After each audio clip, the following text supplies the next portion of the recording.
कौन कौन संतोषी माता की कथा सुन सकता है?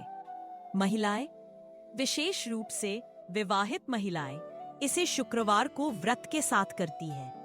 कुंवारी लड़कियां भी यह व्रत कर सकती है अच्छे वर की प्राप्ति के लिए। पुरुष भी यह कथा श्रद्धा से सुन सकते हैं और व्रत कर सकते हैं। माता सभी की मनोकामना पूरी करती है। यदि बच्चा समझदार है और श्रद्धा से बैठ सके तो वह भी कथा सुन सकता है। प्रसाद गुड़चना बच्चों को देना भी शुभ माना जाता है। वृद्ध लोग भी श्रद्धा से कथा सुनते हैं और व्रत करते हैं। उनका अनुभव इसे और भी आध्यात्मिक बना देता है।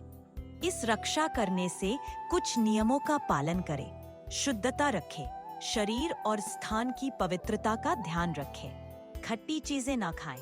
कथा वाले दिन खट्टी चीजें खाना वर्जित है। विवाद या कलह ना करें। कथा के दिन मन में क्रोध या द्वेष ना रखें। श्रद्धा और एकाग्रता जरूरी है। कथा को ध्यान पूर्वक और भाव पूर्वक सुने। कथा का उद्देश्य संतोषी माता की कथा संतोष, धैर्य, भक्ति और सच्चे मन की शक्ति को दर्शाती है। माता उन लोगों पर कृपा करती है जो मन, वचन और कर्म से श्रद्धा रखते हैं। संतोषी माता की पूरी व्रत कथा एक समय की बात है। एक वृद्धा के 7 बेटे थे।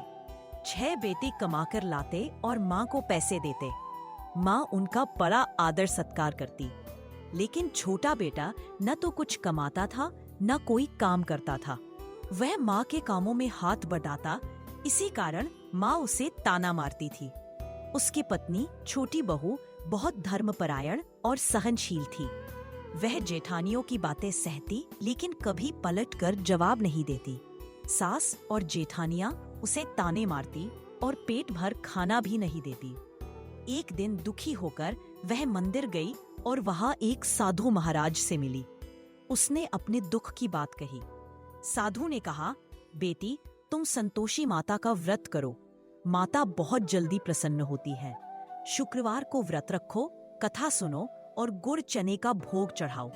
खट्टा नहीं खाना और न खिलाना।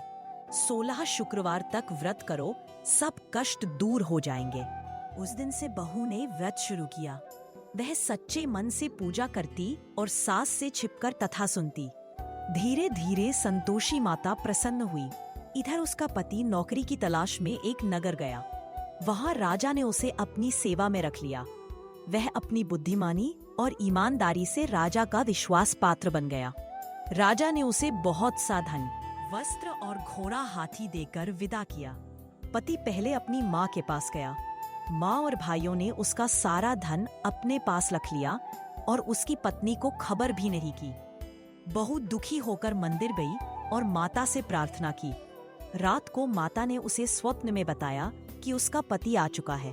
वह दौड़कर ससुराल पहुंची, पर जेठानियों ने ताने मारे और मिलने नहीं दिया। जब उसका पति बाहर आया तो उसे देखकर भावुक हो गया। वह पत्नी को अपने साथ ले गया और अलग घर बनाकर सुख से रहने लगा। एक बार भूल से खट्टा खा लिया।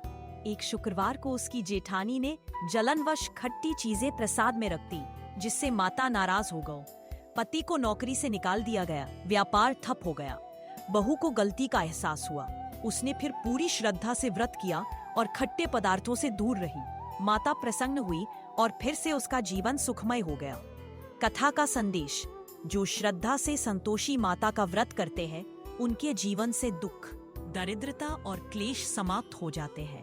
माता की कृपा से सुख, शांति और समृद्धि प्राप्त होती है। व्रत करने की विधि: व्रत 16 शुक्रवार तक करना चाहिए। सवेरे स्नान करके माता का चित्र या मूर्ति स्थापित करें। माता को गुड़ और भुने चने का भोग लगाएं। खट्टा ना खाएं और ना ही किसी को खिलाएं। कथा सुने और आरती करें। अंत में प्रसाद बच्चों को बांटें।